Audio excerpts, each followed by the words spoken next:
Hello there, or konnichiwa, and welcome to my channel Novice Modelling in the Midlife Crisis. My name is Andy, and this evening I'm just doing a quick build 2.3 update on my 172 Tamiya Raiden Mitsubishi J2M3 jack. Obviously this is a vintage kit from around about 1970.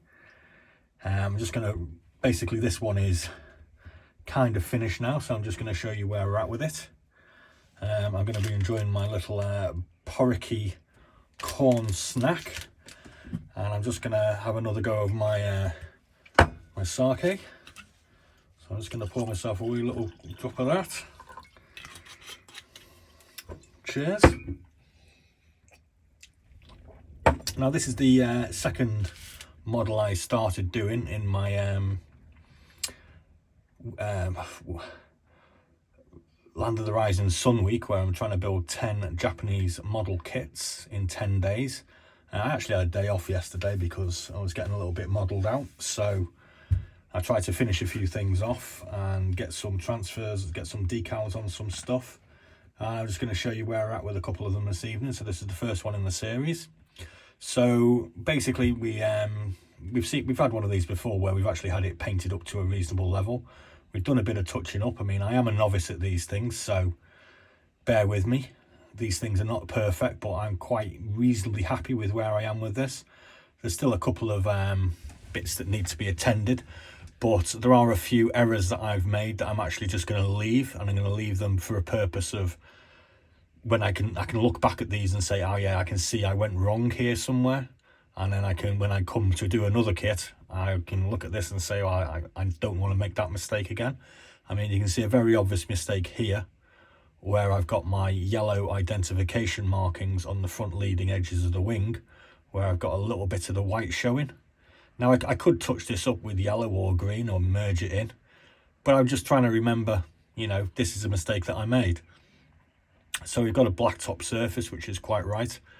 The propellers are supposed to be in a sort of rusty dark brown, which I have done one or two of them in black because that's kind of the colour that I like.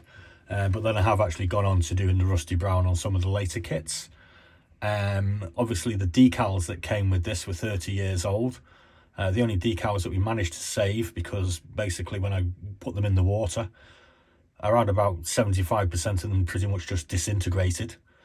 We did manage to kind of save these flashes on the side here, but as you can see they are disintegrating already, so they're probably going to have to be whipped off at some point and replaced.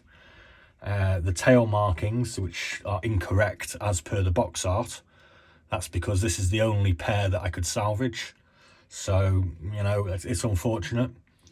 The Japanese red roundels, these are also replacement ones, because basically these ones just disintegrated in my fingers, so we've pinched them from a different kit. The ones on the bottom, however, they are the original ones that came with the kit, and they basically came out okay.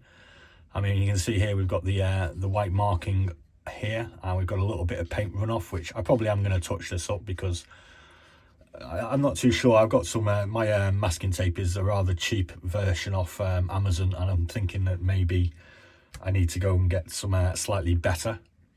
We do obviously have a few gaps. We have actually attacked a few of our kits with the Magic Vallejo plastic putty and some Mr. Surfacer 500, but because I'm not exactly you know 100% certain where gaps are supposed to be and where they're not supposed to be, sometimes I've left gaps where they aren't, and I think sometimes I've filled gaps up where they actually are supposed to be, so it's kind of one of those learning processes.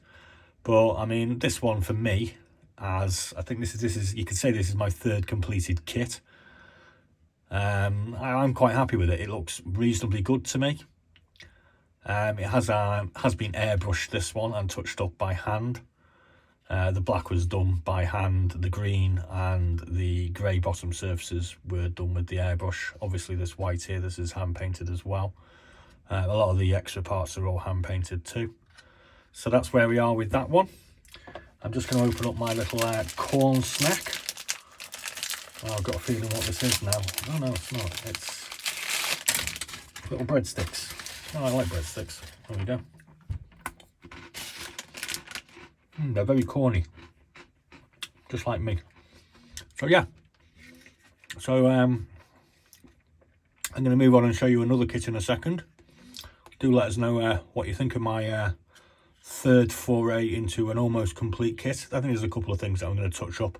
I'm going to do these little parts of the engine here that I think they're the exhaust cowlings. I think they should be done in grey, so I'm going to go over them.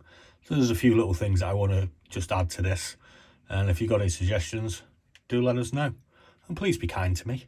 I am a novice. Yeah, so thanks for watching. Please like and subscribe and join me for my novice building ride.